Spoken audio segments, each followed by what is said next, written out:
My name is Werner Herzog. I'm a director. I've directed and written and produced some 40 or maybe 50 films. Yes, I do have a reputation of being a filmmaker, getting himself into dangerous situations and into adventures and into trouble. I believe that this kind of labeling started because I've done adventurous, quote-unquote, films. That is my reputation, but it was never my intention to get into any trouble or run excessive risks. I keep asking myself, why is it that so many Americans were abducted by aliens? Not only met aliens, but they abducted them. And when you take a close look, the vast majority of them are severely overweight women. And they were not only abducted, but also gang raped by aliens. And I keep myself asking that question, why? Why have we never seen any woman being abducted from Ethiopia? Or why have we never seen anyone being abducted from Bangladesh or Nigeria? I've always been interested in the difference between fact and truth. And I've always sensed that there's something like a deeper truth. It exists in cinema, and I would call it the ecstatic truth. It is somehow the same thing like in poetry. When you read a great poem, you instantly would know in your heart, in your guts, that there's a deep inherent truth, an ecstatic truth. So there's an ecstasy in those who have been abducted, and it has to do with our collective desires, our collective dreams, and it's a very strange crossover. I can't figure out yet, but I'm trying to find the real wackos out there.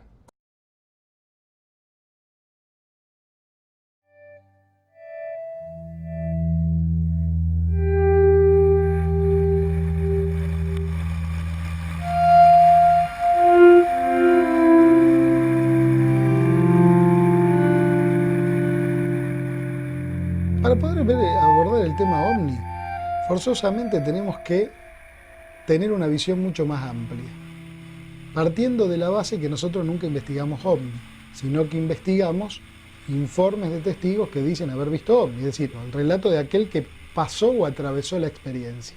Nosotros podemos rastrear a lo largo de la historia que hay relatos similares en las distintas culturas y en las distintas épocas que hablan de fenómenos extraños con las mismas tipos de características que hoy le atribuimos al fenómeno OVNI. Lógicamente, cada uno enmarcado y tomando el disfraz, digamos, de la época en particular en la cual se fue desarrollando el fenómeno.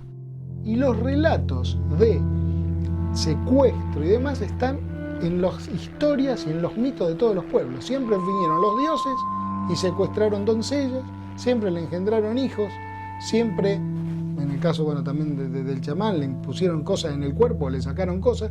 Ese mismo patrón de relato se repite y es muy antiguo. Es decir, lo único que pasa en nuestro presente es, con la complejidad propia de la época también, se va complejizando el relato y se le van agregando otros aditamentos que tienen que ver con la propia evolución de la cultura. Las historias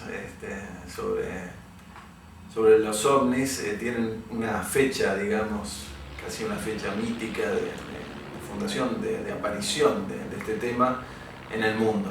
Y fue el 24 de junio de 1947, cuando un piloto civil llamado Kenneth Arnold, volando sobre los montes Cascade en Washington, dijo haber observado 9 platos voladores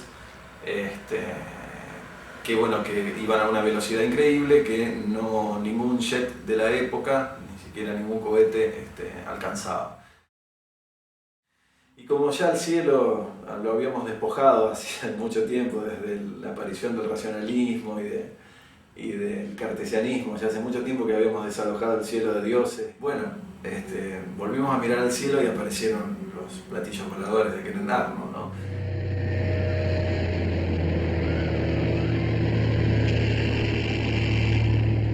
Ya estos ángeles no tenían alas, sino que vestían trajes plateados,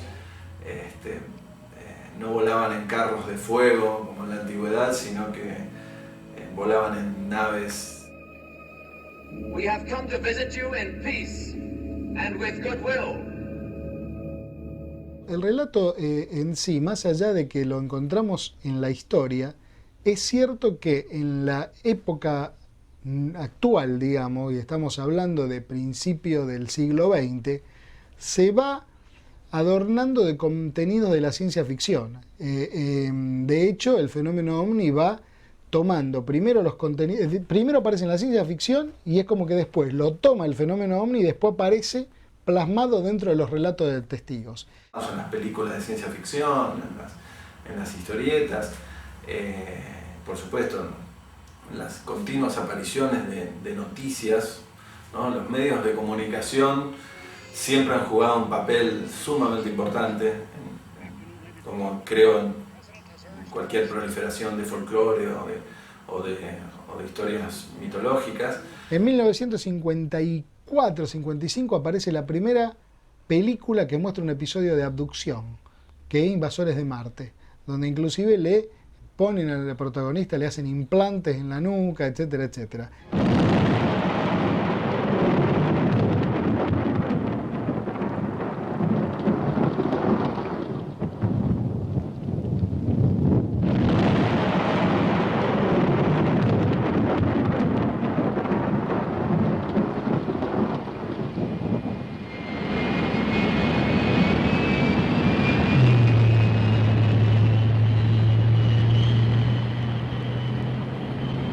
Gee whiz!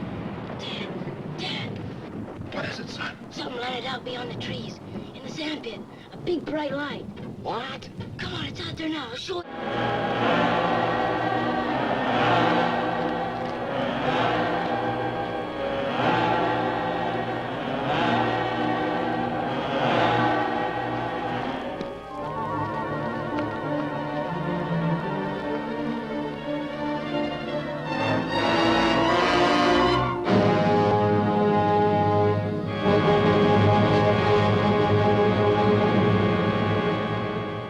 Dad, when you're out there, did you see anything? Let's not start that flying saucer nonsense again. Hey, Dad, Now, what do you want? what happened to your net? It looks like there's a Nothing. I caught it on a barbed wire fence. barbed wire, but there isn't any barbed wire between... I caught it on barbed wire, I said!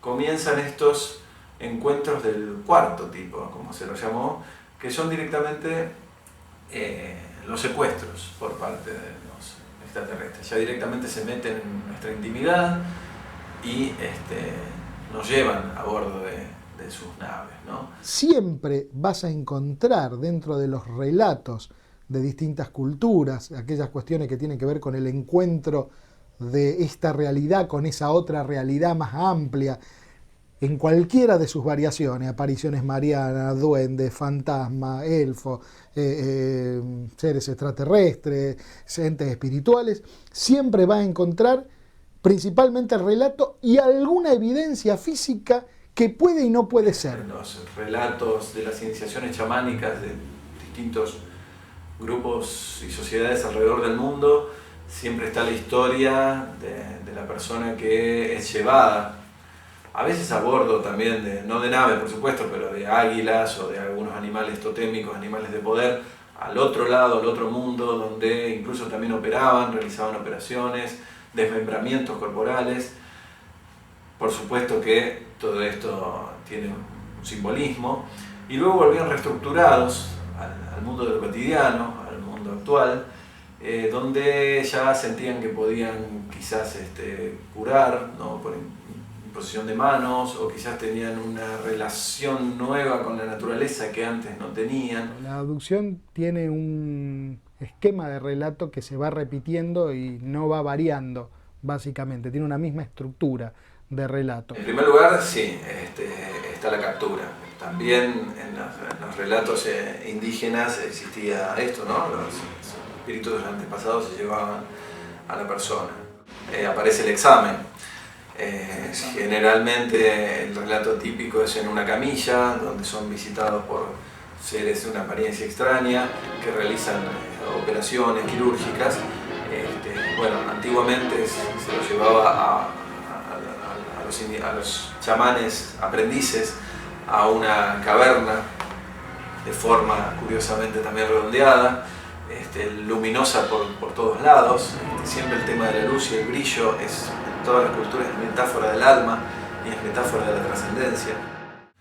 Luego también hay una fase de liberación donde aparece esto que te comentaba antes, es decir, siempre algún tipo de admonición, alguna profecía que estos seres nos transmiten para que esa persona como mediador con los demás seres humanos estemos advertidos o enterados de esta. A veces son mensajes complejos, ¿no? Con cierta complejidad filosófica o digamos, o religiosa incluso. A veces hay una excursión o viaje a otro mundo, es decir, o invitación. Antiguamente era visitar distintos planetas del sistema solar, pero en abducciones un poco más recientes ya la invitación es a otro lugar que ni siquiera podemos decir que fuera un planeta, digamos, son lugares etéricos, paisajes, no lugares con cielos de muchos colores, es decir, realmente distintas metáforas de lo que es el otro lado, la otra realidad, el otro mundo o el propio inconsciente nuestro. Y el personaje involucrado, la figura del gris, para nosotros representa simbólicamente el proceso por el cual va a atravesar esa persona. Ese personaje que aparece es la síntesis perfecta de una calavera y un feto. O sea, los ojos negros, sin nariz, la boca apenas dibujada, el color grisáceo, el cuerpo delgado y demás. Representa un feto en periodo de gestación y la calavera de un esqueleto, es decir, sintetizado en ese personaje la muerte y el renacimiento, que no es ni más ni menos el proceso por el cual va a atravesar el individuo que sufre el proceso de abducción. Para nosotros el espacio exterior pasó a ser, una vez ya pisada todo rincón de la Tierra, pusimos nuestros ojos en el espacio exterior y bueno, ese es el universo desconocido para nosotros.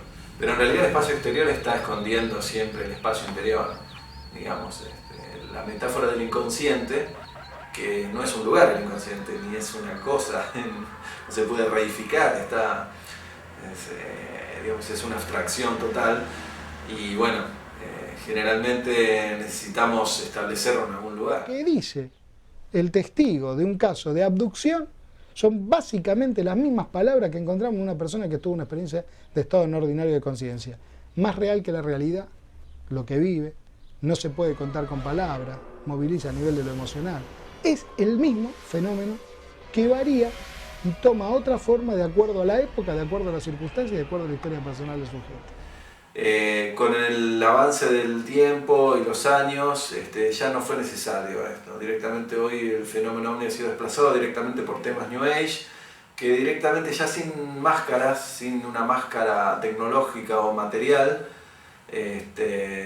directamente muestra su rostro místico, religioso. La experiencia de la abducción sigue los mismos lineamientos que una iniciación chamánica en las culturas antiguas, y para darle una definición, hablamos de iniciaciones chamánicas espontáneas, porque sigue los mismos pasos, provoca las mismas consecuencias de un sujeto. Obviamente, la misión del sujeto abducido es transmitirle esto a la sociedad. Ese sería el punto clave. En las tribus, en las sociedades pequeñas, la función del chamán era conducir a su tribu. De la sociedad emerge el chamán. El chamán, a partir de los estados no ordinarios de conciencia, accede a una realidad más amplia. Los contenidos, los elementos que trae de esa realidad más amplia, el contacto con el mundo de los ancestros, la cosmovisión de cómo se formó el universo, de cómo se formó el alimento que tiene, etcétera, etcétera, lo vuelca al seno de la sociedad y a partir de ahí se va estableciendo la cultura. Así como antes las civilizaciones se estructuraban en base a códigos religiosos, hoy en día, a partir de Nietzsche y la muerte de Dios, a partir Darwin, del evolucionismo, bueno, incluso del psicoanálisis, la religión perdió peso. Entonces fue reemplazado, ese vacío fue reemplazado de alguna manera por la ciencia y por la tecnología. Por lo tanto, nuestros relatos mitológicos actuales necesariamente tienen que ser estructurados en base a elementos científicos y tecnológicos. Nosotros somos agua de mar. Estamos dando un ejemplo simbólico, ¿no? Somos agua de mar que está dentro de un frasco que está metido en el fondo del mar. Sí. Un frasco tapado. Cuando nosotros destapamos ese frasco, nos damos cuenta de que existe el mar, y el agua del mar se mezcla con el agua que está dentro del frasco. Ese destapar la tapa del frasco es un estado de no ordinaria conciencia. Permite percibir o tomar contacto con esa realidad que no vemos cuando tenemos la tapa tapada. En algún momento se necesitó la presencia del armatoste o de la nave espacial con tuercas y tornillos de los años 50 para crear un cierto impacto de conciencia que nos volviera, digamos, a reencontrar, como dice Carl Gustav Jung, con el aspecto irracional o el aspecto trascendente o el aspecto místico que todo ser humano lleva en sí mismo, pero que teníamos completamente relegado. A nuestro criterio lo que se perdió es el sentido de lo sagrado, pero no el sentido de lo sagrado desde el punto de vista religioso, sino desde el punto de vista de lo cósmico, de otra faceta más del ser humano, propia e inherente al ser humano. El ser humano se ha convertido en que todo lo puede explicarlo, es como que hay otra cosa, no, dale el nombre que le demos, que no tiene que ver con la religión, que el hombre se fue alejando y lo fue perdiendo.